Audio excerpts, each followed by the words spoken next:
মানুষ কেউ মারা যাক এটা কেউই চায় না, যে কোনো হত্যাকাণ্ডের বিচার চাই আমরা সবাই। কিন্তু আমার প্রশ্ন হলো, এই দালাল যখন আগে দা নাচতেছে বাইমার্সের মতো মুরসাইতে যা ছুটছে, এই দালালটা প্রশ্ন করবেন যে শহীদ উসমান বিন হাদি ভাইয়ের জন্য সারা দেশের মানুষ নেমে গেছিল, সারা বিশ্ব জুড়ে একটা তুলপার সৃষ্টি হয়ে গেছিল, কিন্তু এই দালালটাতে কোথাও কোনো মিছিল মিটিংয়ে কোনো জায়গায় পাওয়া যায় নাই।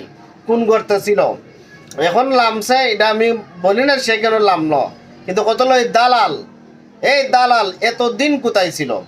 শহীদ উসমান বিন হাদিবার জন্য সে কি একবারও নামতে পারে নাই? ওই না 173 ঘন্টা না কয় ঘন্টা অনশন করিয়া মানে শরীরের চর্বি কমে গেছিল, এখন শরীরে আবার চর্বি আসছে।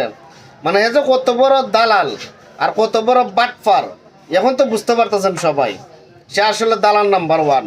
সে একটা রাজনৈতিক মার্কা নিছে, একটা দল গঠন করছে, এইটা হলো এর একটা পরিচয় থাকার জন্য। কারণ আম ব্যবসায়িক আম তারেক থেকে ফসা আম তারেক থেকে নিয়ে এখন সে ভালো কিছু একটা ফায়দা লুটতে পারে। এখন দেখতেছে তার কোনো দলে টানতেছে না, কোনো দিকে চান্স পাইতেছে না, কেউ তারা মূল্যায়ন করতেছে না। এখন কোনে আওয়ামী লীগটা টানে, কোনে বিএনপির টানে, কোনে জামাতে টানে, কোনে এনসিপির টানে।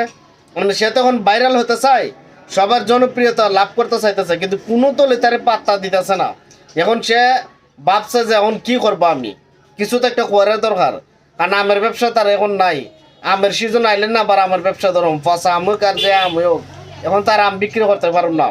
তাই এখন নামছে মানে নাম্বার 1, মানে টপ লেভেল 1 দালালের খাতায় নাম লেখাইয়া এখন পুরোপুরি দালালি নামে গেছে।